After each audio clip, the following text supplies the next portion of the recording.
Bhavantu sabba mangalam, rakhantu sabba devata, sabba buddhanubhavena, sada soti bhavantu te. Sabba dhammanubhavena, sada soti bhavantu te. Sabba sanganubhavena, sada soti bhavantu te.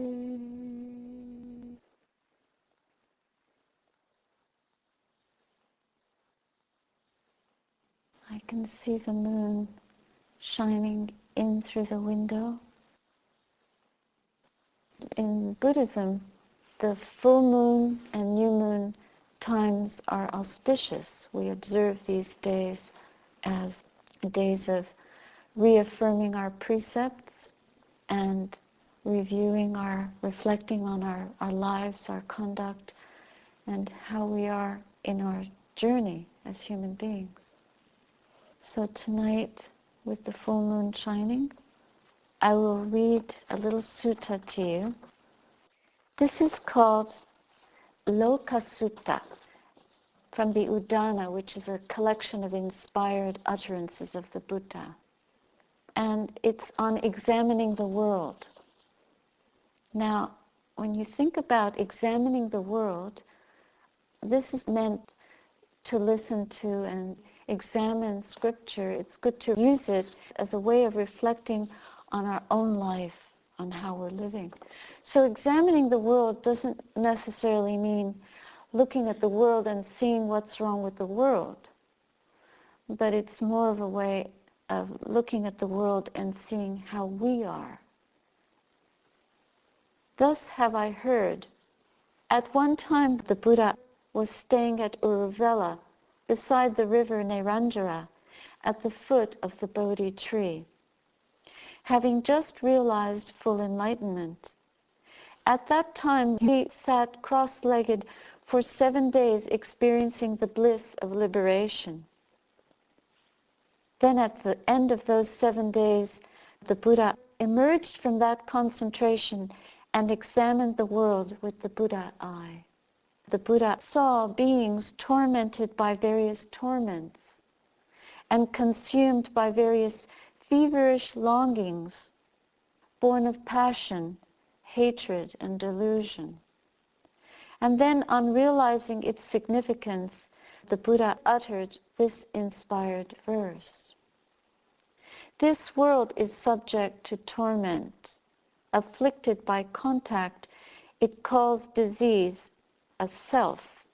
For however it is conceived, it is ever otherwise than that.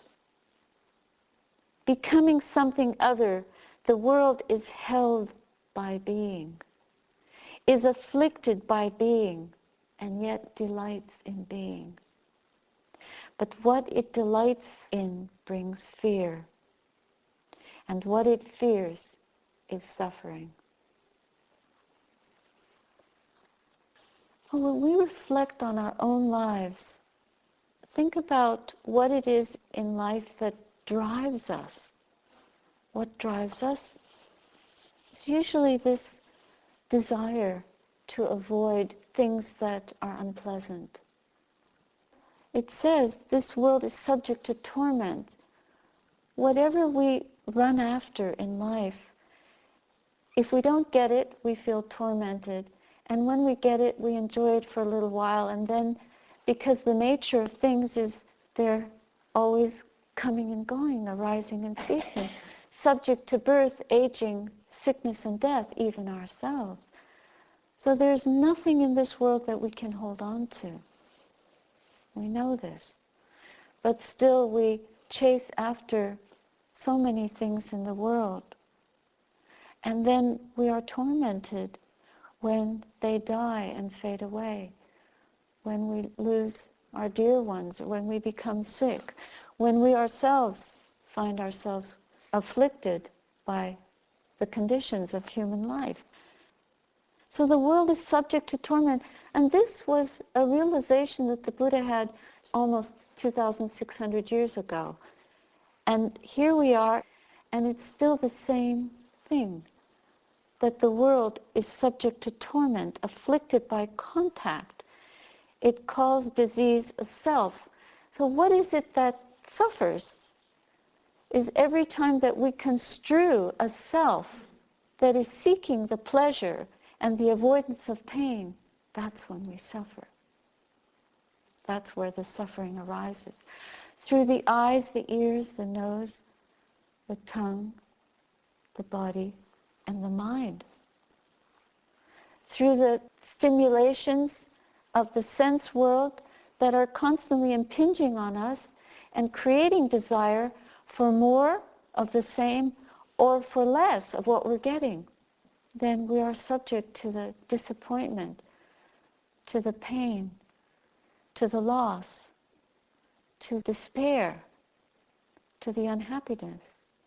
And as much as we run after getting, succeeding, being happy all the time, and fulfilling desire, then that's how much torment we're going to be getting. That's the formula. Becoming something other, the world is held by being, is afflicted by being, yet it delights in being. Well, think about, what do we delight in? We delight in being here. It's so pleasant to sit in this warm room for an hour. It's pleasant. If we were here for 2 hours, we would still find it pleasant. But beyond 2 hours, how would it be? Supposing this went on and on and on for 3 hours, then we would start finding an excuse to leave. First, the people in the back row, they could get out. No problem. But if you're sitting in the front, you don't want to look bad. What started out as being a refuge, coming in from the cold into the warmth of this room and sitting with familiar friends, we're coming for a nice evening together, being together. It's a form of being. This is how we keep creating this self that is avoiding dis-ease, the unease with worldly things. And of course, this is where the heart of the whole thing starts. The teaching begins right here in the company of like-minded practitioners. What could be more pleasant? But give it a little bit extra time, 3 hours, 4 hours. By midnight, we'd be freaking out. Get me out of here.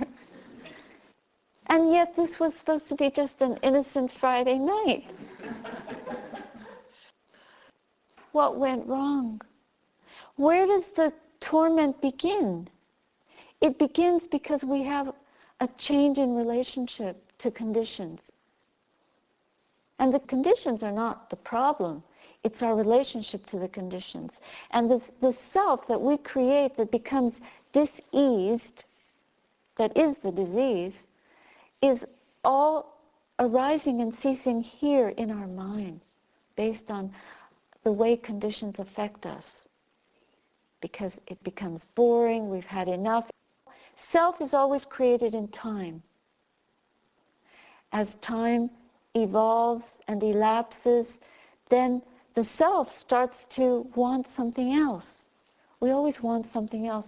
We want something more than what we have or less than what we have. The getting something else or the getting rid of what is already there. And that's the whole movement of the mind, acting according to the wanting, the desire for things to be other than what they are, better, more or less, but somehow different than what they are. So we fear change, but we're always grasping for change, funny enough, and yet we're afraid of it. What we really fear is suffering, and change brings suffering, always. So at first we're tantalized by change, but in the end we end up realizing that that's what we fear, because as conditions change and we notice the change, we fear it. We fear it because we can't hold on anymore. We can hold on for an hour or two, and then when we see that we have no control, Then the self arises, erupts, and tries to insert itself, to insert some control over the situation. And we suffer. We start to feel the torments, and we get caught up in being. When we examine the world, we examine, supposing at midnight, then we could start discussing what's causing the suffering, what's the problem, where do you want to run? Gotta go to sleep. Gotta have a hot drink.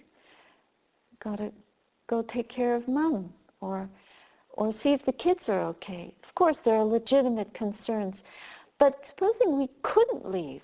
There was a terrible snowstorm. The electricity was out. The road was blocked by a fallen tree, and we couldn't leave the building. Then it's different.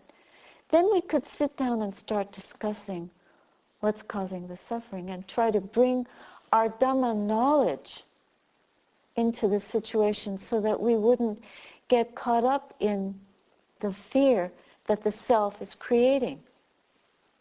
Now, what are the situations in life that do bring that desire to control, which gets immediately frustrated?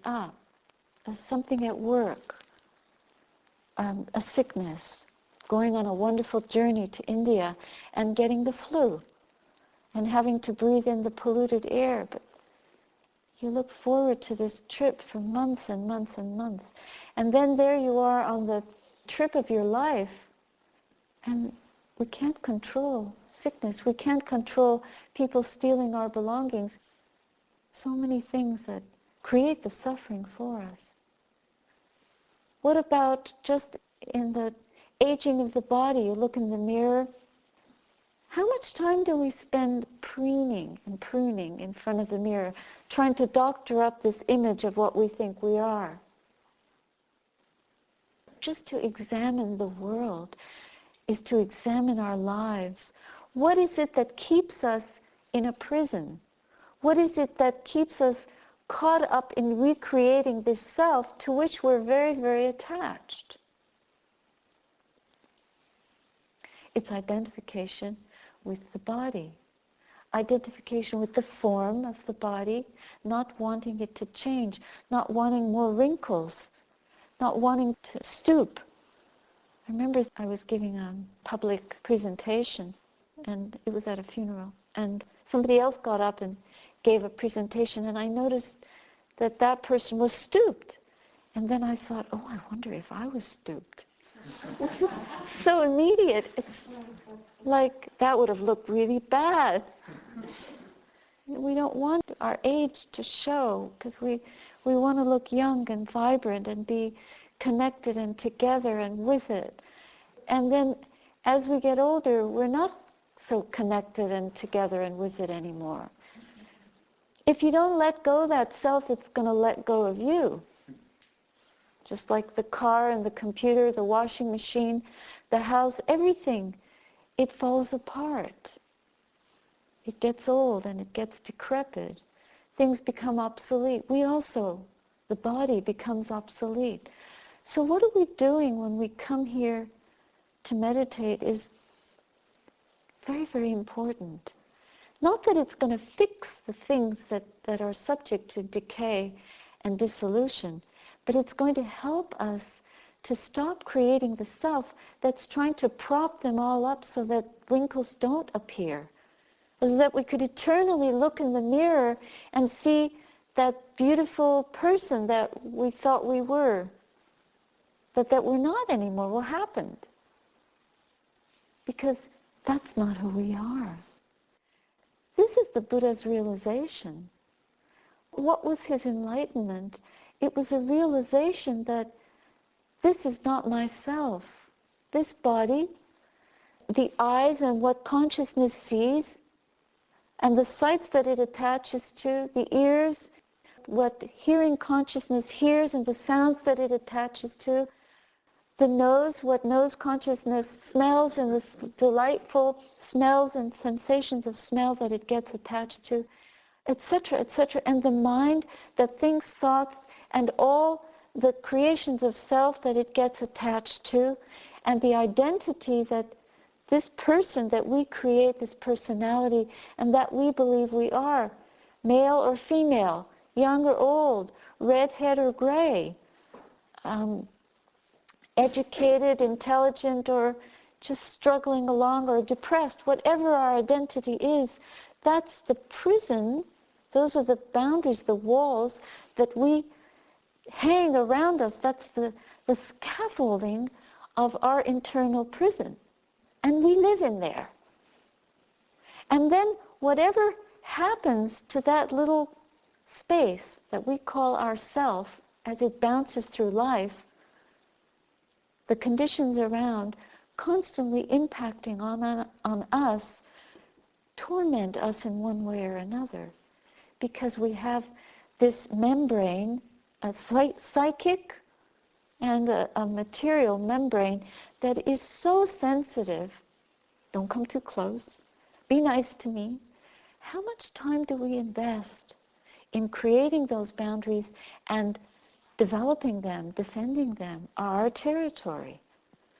So then, when we become social activists, for example, what we're really trying to do is create the conditions on the outside that will appeal to us based on our social view, on our worldview, the way we've examined the world and what we think the world should be like. Then we become active and passionate to defend that and to uphold that on the outside and control external conditions so they will be pleasing to our worldview. And all of us have slightly different worldviews. Luckily, all of us here in this room have some Dhamma understanding, and maybe we realize that the way we think and see and feel and respond isn't so enlightened. So we try to examine, well, where does all this suffering and torment begin? And how can we create peace within us before we try to artificially create conditions of peace in a world that is so lacking in peace, that is so conflicted. And that conflict seems to be making us unhappy in many ways. The self is always dividing us from each other. And the real project is to find the unity. But it isn't about gaining some kind of freedom from all restraint on the outside so we can do whatever we like. But the real unity comes from a deep inner restraint that brings us to a cessation of struggle with external conditions so that we can find the oneness within us. And then we can work from, act from, live from, speak from, think from a place that is at one with things exactly as they are, that is never troubled or tormented in any way. It means letting go the self, recreating the self all the time. We would be able to let that go and come to the place of stopping the creations of being, wanting to be other than what we are, as we are, what our true nature is, which is not the body, not the decaying, dying thing on the outside, but the indestructible, sublime, ineffable essence of the truth of our own deepest knowing, an intuitive, knowing quality of the mind that understands the deepest truth and the highest peace. When we can stop all wanting once and for all and realize the freedom from every form of suffering. If we can touch that place, this is what the whole meditation practice is leading us towards. Away from opinions, projects, movement, any movement at all. When the mind stops moving on the inside, that doesn't mean we don't live from that place, because of course the mind has to move. But it's about realizing that point of no movement. That's the source of all movement. That's where all movement begins. If we can have that understanding, then when we do emerge from that moment of peace, from that Nibbana, the ending of all impurity, then we can move in the world with such skill that we are not tormented anymore. One who has gone beyond torment, who has gone beyond being the little self that is struggling and suffering with conditions, changing, and living with fear. We can live fearless, really fearless.